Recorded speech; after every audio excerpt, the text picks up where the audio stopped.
जय जगन्नाथ ओम चैनल पक्षर समस्त को स्वागत। गतकाली आम महाकाव्य संपर्क में आलोचना करते। आज से महाकाव्यर विषय आलोचना करवा एवं प्रश्नोत्तर कार्यक्रम कर आम ए कार्यक्रमटी को आगे नवा। कही महाकाव्य मानव जीवन दे महाभाष्य एथिरे जीवन सामग्रिक रूप प्रकटित विपुल अभिज्ञतार सबुजिमारे यह सामायिक एथिरे सभ्यता और संस्कृतिर स्वर्ण दिगंत चित्रित। आज पृथ्वी महाकाव्यर जुग तिरोहित होइछि सत, किंतु विश्व मानव जीवन उपरे ओडिसी, इलियाड, रामायण, महाभारत परी क्लासिक एपिक मानकर प्रभाव खूब गभीर एवं सुदूर प्रसारी। विश्व साहित्य सुजंद यह एक पदचिन्ह आमको मानिने को हब। यह होइछि आज सूचनी सतार अनुप्रेरक। तेणु महाकाव्य कौन गतकाली जिते सब संज्ञा एवं आलोचना करा जाइतला, आज टिके आउ टिके मन पकई जाउछि प्राच्य चिंतन महाकाव्य कौन एवं संज्ञा और स्वरूप। आचार्य भामहଙ୍କ मतरे सुदीर्घ कथावस्तु, महान चरित्र, नाटकीय पंच सिद्धयुक्त उत्कृष्ट और अलकृत शैली लिखित सर्गबद्ध सुखांत काव्य ही महाकाव्य। सेपरी आचार्य दंडी कौन कही ना आसी नमस्तिया वस्तु निर्देश सहित पुराण बा ऐतिहासिक कथावस्तु सह विभिन्न वर्णना महाकाव्य थाए। आचार्य विश्वनाथ कविराज मत काली आम आलोचना करते। तथापि ये कहीदे प्रथम हूँ क सर्गबंध। यार प्रत्येक विभाग को सर्ग कहुए। महाकाव्यर रामायण सर्गबद्ध कांड और महाभारत पर्व एवं पाश्चात्य महाकाव्य मानकरे बुक शब्दर व्यवहार अच्छी। पाश्चात्य महाकाव्य मानकरे बुक शब्दर व्यवहार अच्छी, किंतु आमे रामायण कौन कहिबा सर्ग बदल आमे कांड कहिबा, महाभारत रे मध्य पर्व कहिबा, भागवत को मध्य स्कंद कहिबा।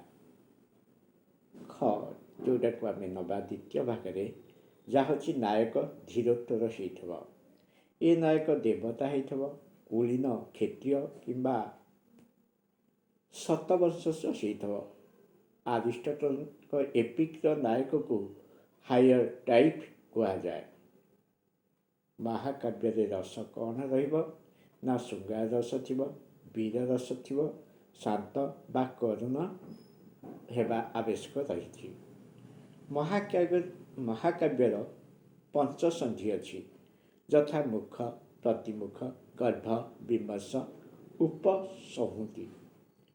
महाकाव्यर वृत्त को सेमिति आमे जदि देखिबा ता दुई प्रकार वृत्त, यथा इतिहासोद्भव वृत्त बा सजनाश्रय वृत्त। सेमिति महाकाव्यर लक्ष्य गुडी को जदि देखिबा तार जो चतुर्वर्ग फल जहाँ कही गतकाली, जहाँ हूँ चतुर्वर्ग फल प्राप्ति होची धर्म, अर्थ, काम, मोक्ष। यार नामांतर होची पुरुषार्थ लाभ।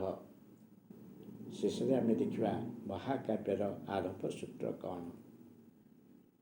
यह हूँ महाकाव्यर आरंभ आसी नमस्तिया और वस्तु निर्देश, खलनिदा और सजन स्तुति रहिबो। ये सब को आम गतकाली पुंखानुपुंखन भाव आलोचना करते। तथापि आज ये सब गुड़ी को मन पकईवाई मुझे विशेष विश्लेषण करी। तेणु महाकाव्य जो छंद, ये महाकाव्यर प्रतिसर्ग एक प्रकार वृत्त रचित होगा विधेय। छंद विषय जते आमर प्रश्न आसीथब महाकाव्य छंद कहले कौन आम लिखा बा कहवा। महाकाव्य प्रतिसर्ग एक प्रकार वृत्त ଏ ରଚିତ ହେବା ବିଧେୟ। ସ୍ୱର୍ଗର ଶେଷ ଭାଗରେ ଅନ୍ୟ ଛନ୍ଦ ବ୍ୟବହାର କରି ପରବର୍ତ୍ତୀ ସ୍ୱର୍ଗ ସମ୍ପର୍କରେ ସୂଚନା ଦିଆଯାଇପାରେ। ସେମିତି ମହାକାବ୍ୟର କଳେବର ଓ ରୂପ ବୈଚିତ୍ର୍ୟ କ'ଣ ହେବା? ସେ କ୍ଷୁଦ୍ର ନା ବୃହତ? ସ୍ୱର୍ଗ ସଂଖ୍ୟା 8ରୁ ଊଣା ହେବ ନାହିଁ।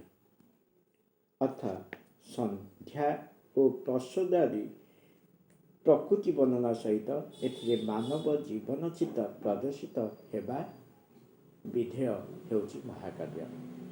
ମହାକାବ୍ୟର ନାମକରଣ କିପରି ଦିଆଯିବ? କବି ବୃତ୍ତ, ନାୟକ ନାୟିକା ବା ଅନ୍ୟ କୌଣସି ଚରିତ୍ରକୁ ଭିତ୍ତି କରି ମହାକାବ୍ୟର ନାମକରଣ କରିପାରେ। ଏସବୁ ଗଲା ପ୍ରାଚ୍ୟ ଚିନ୍ତାଧାରା। ପାଶ୍ଚାତ୍ୟ ଚିନ୍ତାଧାରାରେ ଆମେ କହିଥିଲେ ଯେଉଁ ଏପିକ୍ ଯାହାକୁ ମହାକାବ୍ୟ କୁହାଯାଏ, ଯେଉଁଠି କୁହାଯାଇଛି ପ୍ରାଚୀନ ଗ୍ରୀସରେ ମହାକାବ୍ୟକୁ ଗାଥା କବିତାରେ ଭାବେ ଗ୍ରହଣ କରାଯାଇଥିଲା। ହୁଏତ ଏହା ଖ୍ରୀଷ୍ଟପୂର୍ବ 10ମ ଶତାବ୍ଦୀ ବେଳକୁ ଇପ୍ସ ବା ଇପୋସ୍ କହିଲେ ଗ୍ରୀକ୍ ଲୋକ ବୁଝୁଥିଲେ ଏକ ପ୍ରକାର ଗାଥାତ୍ମକ ସଙ୍ଗୀତ, ଯେଉଁ ସଙ୍ଗୀତକୁ ଚାରଣମାନେ ବୁଲି ବୁଲି ରାଜସଭା ବା ସାମାଜିକ ଉତ୍ସବମାନଙ୍କରେ ଗାନ କରୁଥିଲେ। ତେଣୁ ତା'ର ନାମ ରଖାଯାଇଥିଲା ଏପିକ୍। ଏପିକ୍ ବା ମହାକାବ୍ୟ ପାଇଁ ଏକ ନିୟନ୍ତ୍ରିତ ନିୟମ ମଧ୍ୟ ସେମାନେ ପ୍ରଣୟନ କରିବାରେ ଥିଲେ। ଆରିଷ୍ଟଟଲ ଏହାର ପ୍ରଥମ ଚିନ୍ତା ନାୟକ ଥିଲେ ଆରିଷ୍ଟଟଲ। ତେଣୁ ସେ ତାଙ୍କର ପୋଏଟିକ୍ ଢଙ୍ଗରେ କହିଛନ୍ତି।